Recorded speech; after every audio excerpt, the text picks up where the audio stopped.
Hello everyone, ট্রান্সলেশনের আরও একটি নতুন ক্লাসে সকলকে স্বাগত। আজ একটি গুরুত্বপূর্ণ প্যাসেজ নিয়ে এসেছি। তো এই প্যাসেজটি তোমরা সকলে মন দিয়ে দেখো, কারণ এটা খুবই গুরুত্বপূর্ণ ক্লাস এবং পরীক্ষায় আসার মতো। তোমরা সমগ্র ক্লাসটি স্কিপ না করে প্রথম থেকে শেষ পর্যন্ত দেখতে থাকো, আশা করি তোমাদের উপকার হবে।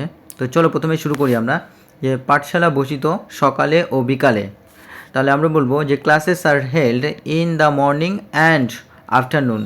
তো এখানে কিন্তু আমরা আর হেল্ড ব্যবহার করেছি, অনুষ্ঠিত হয়। কারণ কি? কারণ এটা কিন্তু প্যাসিভ ভয়েস করা হয়েছে, প্যাসিভ ভয়েস অফ প্রেজেন্ট বা simple present tense, passive voice of simple present tense. এই কারণে কিন্তু এখানে আর এবং হেল্ড অর্থাৎ ভার্বের থার্ড ফর্ম হোল্ডের থার্ড ফর্ম ব্যবহার করা হয়েছে হেল্ড, অনুষ্ঠিত হয়। আর হেল্ডের আমরা যদি সিনোনিম লিখি তাহলে কিন্তু আমরা পারফর্মডও লিখতে পারি, পারফর্মড। সিনোনিমগুলি তোমরা লিখে নেবে, কারণ তোমাদের সুবিধা হবে এক্সামের ক্ষেত্রে, তোমাদের খুব কাজে লাগবে।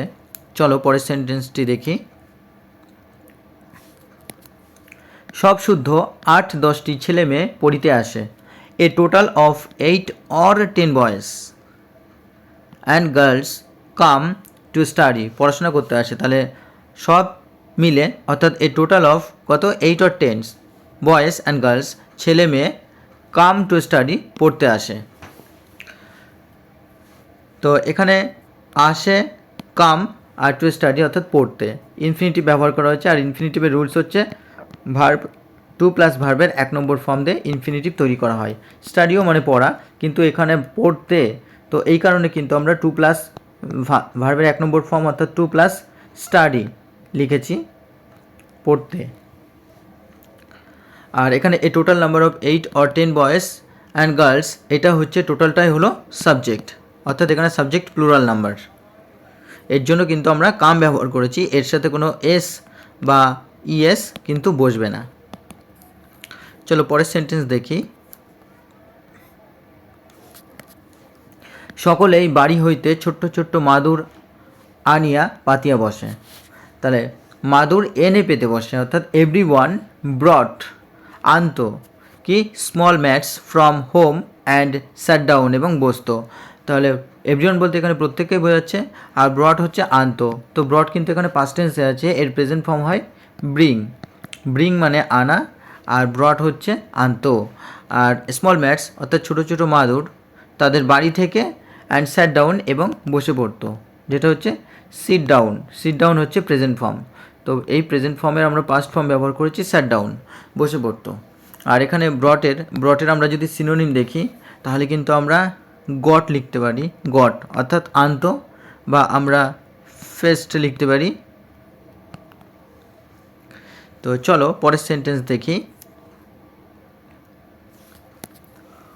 অপুর মাদুর নাই, সে বাড়ি হইতে একখানা জীর্ণ কার্পেটের আসন আনে। তাহলে Apu does not have a mat, অপুর মাদুর নাই, ডাজ নট হ্যাভ, অর্থাৎ এটা কিন্তু সিম্পল প্রেজেন্ট টেন্সে নাবাচক সেন্টেন্স, এই কারণে আমরা ডাজ নট হ্যাভ ব্যবহার করেছি। সো হি ব্রিংস, সুতরাং সে আনে। এখানে যেহেতু সাবজেক্ট হচ্ছে কি থার্ড পারসন সিঙ্গুলার নাম্বার, সেই কারণে কিন্তু আমরা ভার্বের সাথে এস যুক্ত করেছি, অর্থাৎ ব্রিংস করেছি। এ ওন আউট কার্পেট, একটা ওন আউট অর্থাৎ জীর্ণ বা ছেঁড়া কি কার্পেট আনে, কার্পেট সিট অর্থাৎ কার্পেটের আসন, ফ্রম হোম তার বাড়ি থেকে। তো এখানে ওন আউটের কিন্তু আমরা সিনোনিম করব কি র্যাডেলড অর্থাৎ জীর্ণ বা ছেঁড়া, বা আমরা বলতে পারি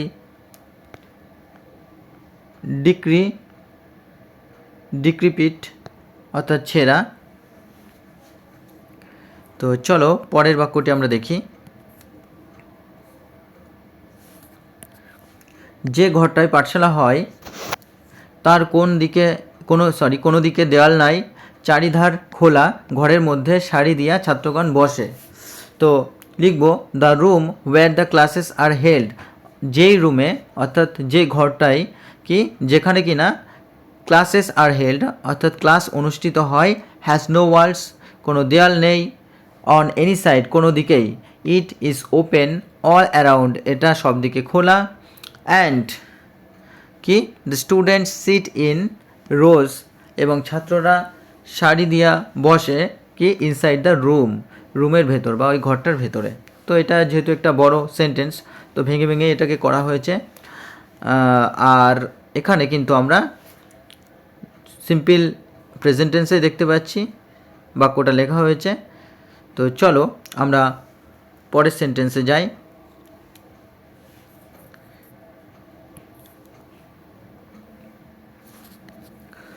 পাঠশালার চারিধারে বন, পিছনে গুরু মহাশয়ের পৈতৃক আমলের বাগান।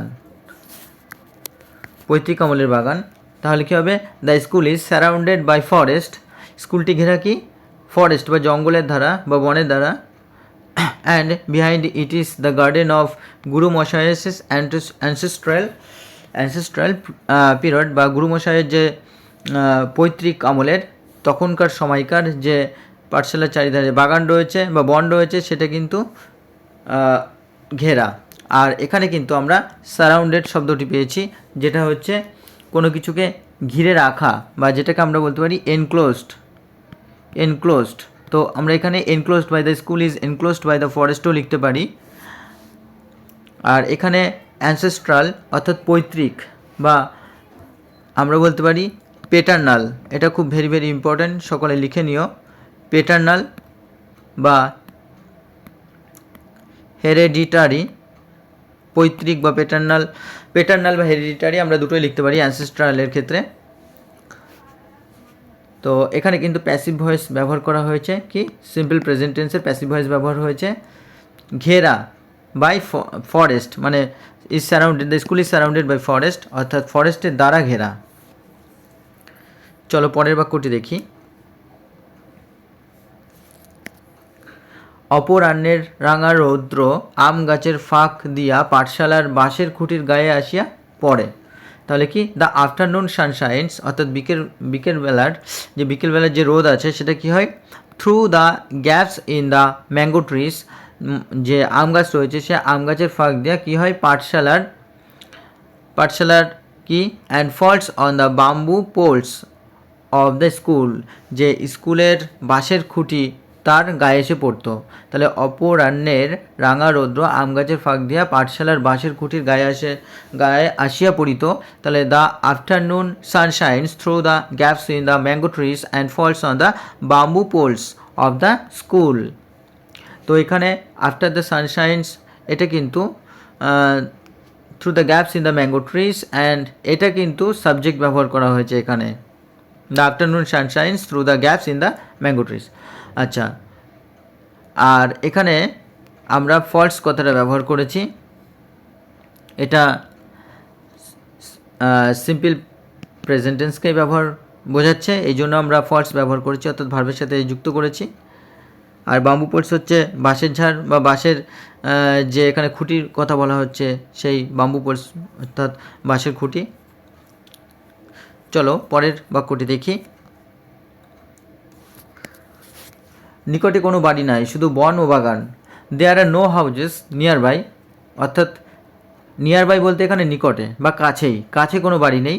আর দেয়ার আর কেন ব্যবহার করা হয়েছে? কারো অধিকারে নেই, কারো অধিকারে না থাকলে কিন্তু আমরা দেয়ার ব্যবহার করি।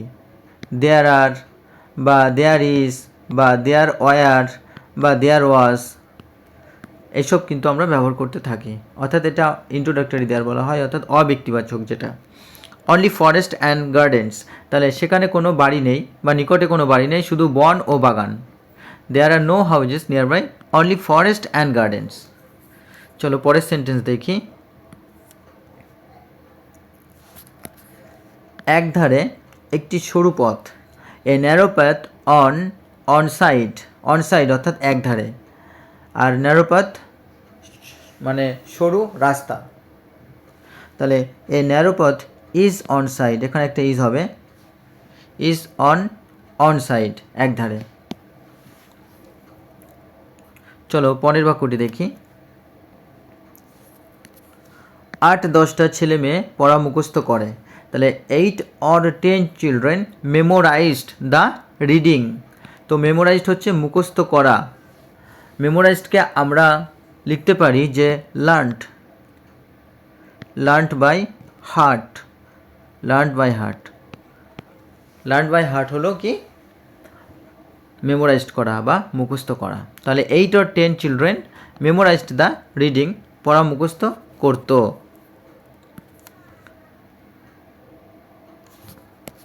পরের বাক্যটি আছে মাঝে মাঝে গুরুমহাশয়ের গলা শোনা যায়।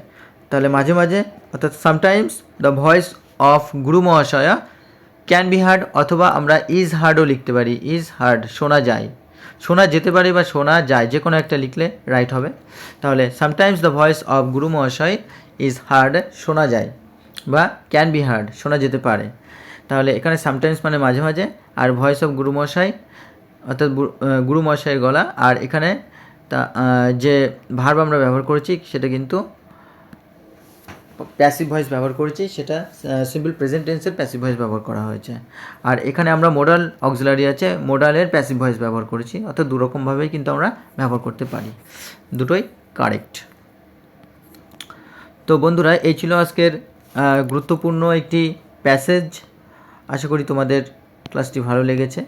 তো এরকম আরও প্রয়োজনীয়, বিশেষ করে পরীক্ষার জন্য খুবই ইম্পর্ট্যান্ট ক্লাস আসতেই থাকবে। যারা চ্যানেলটি প্রথম তারা অবশ্যই সাবস্ক্রাইব করে পাশে থাকা বেল আইকনটি প্রেস করে রেখো। আর যারা এতক্ষণ দেখছিলে তাদেরকে অসংখ্য ধন্যবাদ। তোমরা বেশি বেশি করে লাইক এবং শেয়ার করতে থাকো, তোমাদের জন্য আরও ক্লাস যাতে আনতে পারি। ধন্যবাদ।